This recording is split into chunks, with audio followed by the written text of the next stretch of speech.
Ассаламу алейкум. Ұстаған оразаларыңыз қабыл болсын. Бүгін қасиетті ораза айына міне Рамазан айына Аллах Тағала бізді алып кірді. Қараңыздар. Біз бармыз. Аллах Тағала бізді жаратты. 12 мүшеміз түгел міне ауыз бекітіп жатырмыз. Бұл да Алланың нығметі. Ассаламу алейкум. Алдарыңызда Айнұр Артықбайқызы. Каналыма міндетті түрде тіркеліңіздер, достарыңызға таратыңыздар. Ауыз бекітіп жатқан қаншама адам бар, бұл жерде біраз сұрақтарға жауапты талқылайтын боламын. Және де мына еріндегі ұшыққа мән бермеңіздер, ораза айында маған подарка болып шықты. Әлі есіме түсіре алмай отырмын, неден ұшынғанымды білмеймін. Былтырғыдан қалған оразаларды қалай ұстауға болады деген сұрақ өте көп келіп жатыр. Соған жауап бере кетсем. Былтырғыдан қалған оразаны, қарыз оразаны, осы Рамазан айы кірді. Осы Рамазан айындағы бір айлық оразаны толығымен тұтып бітесіз.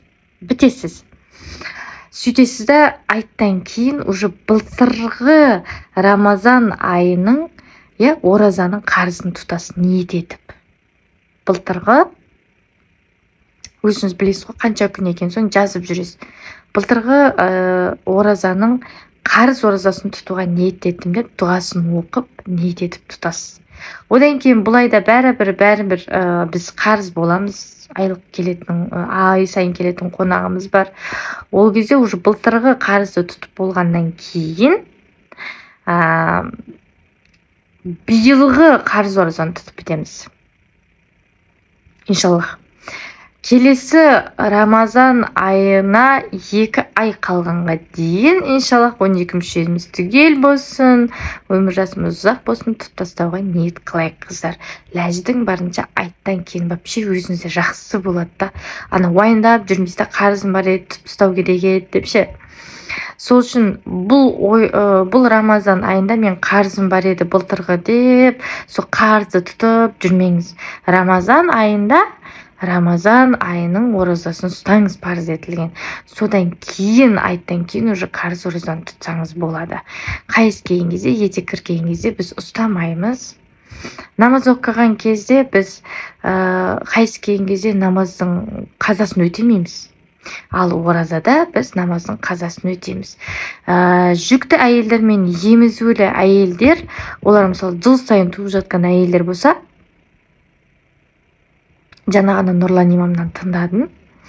Ұстаздан ол кезде уже әйтеуір өмірінің соңына дейін бір тұтып береді, қарыз қылып.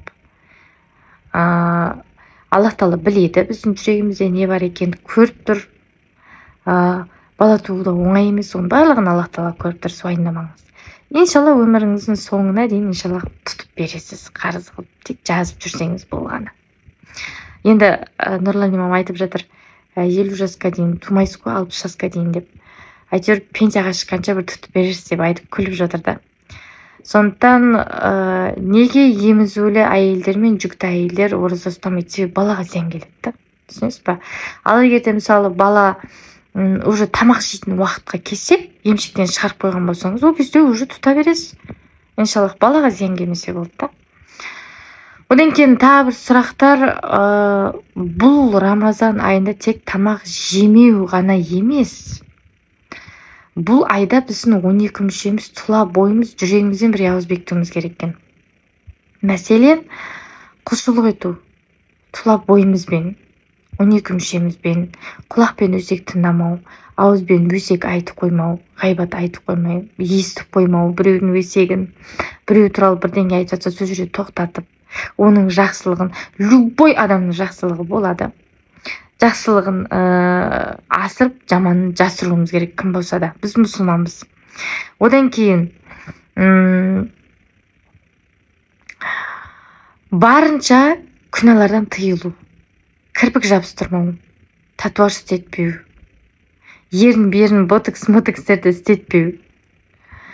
Мына қараңыздар, қазір ерін ұшқыштық іскеннен кейін мынау бір өзімнің ерін емес сияқты бірдеңені әкеп жабыстырып қойған сияқты бір түрлі сезім. Осы еріндеріне ботокс істетіп жүрген қыздар қалай жүреді деймін да. Аллахтың бергеніне шүкір етуіміз керек. Аллах Тағала барлығымызды әдемі қылып жаратқан. Өте әдемі қылып жаратқан. Сондықтан шүкір етуіміз керек. Ләждің барынша жабық киіну, ұзынырақ киіну, свободныйлау киіну, жабысып қалған, боянбау, жабысып қалған киім киінбеу. Бұл ораза айы. Адам баласы күнәдан тазарып, пәк болып шығатын ай. Күнәдан пәк болып шығатын ай негізінде. Рамазан айы. Сондықтан тазарып шығатын ай. Ол тек қана сіз тамақ жемесеңіз ғана тазарады деген ой емес, құлшылықтарыңызды күшейтуіңіз керек. Истиғфар салауаттарыңызды айтып, Құран оқып, Құранға түсіп, бір әріпті оқып, уағыздарды тыңдап, пайғамбарымыз саллаллаху алейхи вассалам өмірбаянын күніге оқып, Құрандарды оқып, тарауих намазын оқып. Тарауих намазы жөнінде менің YouTube каналымда жоқ ол видео. Бірақ YouTube-қа кірсеңіздер, тарауих намаз десеңіздер шығады. Оны әйелдерге де, ерлерге де оқуға болады. Мешітке барып, әйелдер залына барып оқыса да болады. Бірақ күйеуіңізден рұқсат аласыз. Күйеуіңіз жүрсе барып оқысаңыз болады. Немесе үйде де оқысаңыз болады. 20 ракағат сүннет болып оқылады. Өйткені ол нәпіл намаз. Сондықтан тарауих намазын өз еріктеріңіз оқығаныңыз өздеріңізге жақсы. Ұзақ сөйлеп оқысаңыз өздеріңізге жақсы. Ол мәліметтің бәрін YouTube каналдан жазсаңыздар, барлығы шығады, барлығы дайын. Оразаға қатысты тағы да суды кешке бекітетін кезде таң намазға дейін жарты сағат, 15 минут қалған кезде, 20 минут қалған кезде ауыз бекітесіз. Любой қалада әр намаздың өзінің кестесі болады. Google'дан кіріп тексерсеңіздер болады, немесе приложениялар намаздың кестесі, соны скачать етсеңіздер болады. Содан көріп отырсаңыздар болады. Кешке ауыз ашқан кезінде біздің кента уақытысымен 6:30-да ашады екенбіз. Значит, 6:30-да ақшам намаз кіреді. Ақшам намазы қай қалада қаншада келетінін Аллаху әлем, өздеріңіз білесіздер. Ақшам намазы кіреді, азан шақырылады. Ақшам намазға дейін сіз 5-10 минут қалғанда суыңызды құйып дайындап қойыңыз керек. Су обязательно. Құрма өз еріктеріңіз. Болған вообще жақсы. Бірақ су обязательно. Не үшін? Себебі суға Аллах тағала арнайы періштелерін жіберіп, Кәусар бұлағының тамырсын тамызып кетеді екен. Алдыңа қойып, 5-10 минут бұрын қойып, дұғаларыңыздың барлығын айтып, әуелі Аллаға мақтау айту керек. Я Рахман, Я Рахим 3 рет. Аллах тағала мейірімді, Алланың мейірімі шексіз. Одан кейін салауат. Аллахумма солли аля сайдина Мұхаммед 3 рет айтып, Мұхаммед пайғамбарымыз саллаллаху алейхи салауат айтып, барып Аллах'ын жайып дұға қыламыз. Дұға өз еріктеріңіз. Қандай тілде айтсаңыз, қазақша айтасыз ба, орысша айтасыз ба, түркше айтасыз ба, өз еркіңіз. Бірақ барлық нәрсені Алладан сұраңыз. Қияметті де, ақыретті де, екі дүниенің байлығын, ол иманды сұраңыз. Маңдайыңыз сәждеге тиіп 5 уақыт намаз оқиын. Ең соңғы сөзім шын жүрекпен айтылған калима болсын. Әке-шешемнің бауырларының разылығын алайын. Аллаға дұға қылыңыз да. Алладан сұраңыз, барлық нәрсе ешнәрсе қалып кетпесін. Барлығын сұраңыз. Себебі мына таңнан кеш батқанға дейін сіз Алланың разылығы үшін ауыз бекіткеннен кейін Аллах тағала сіздің дұға тілектеріңіздің барлығын иншаллах қабыл қылатын кез. Тілегіңізді, бір дұғаңыз болса қабыл қылады Аллах тағала 30 күн оразада. Аллах тағала барлығын қабыл ете жіберу Аллах тағала қиын емес. Біз Аллах тағалаға мұқтажбыз. Аллах тағала бізге мұқтаж емес. Сұрап қалайық, 30 күн оразада сұрап қалайық.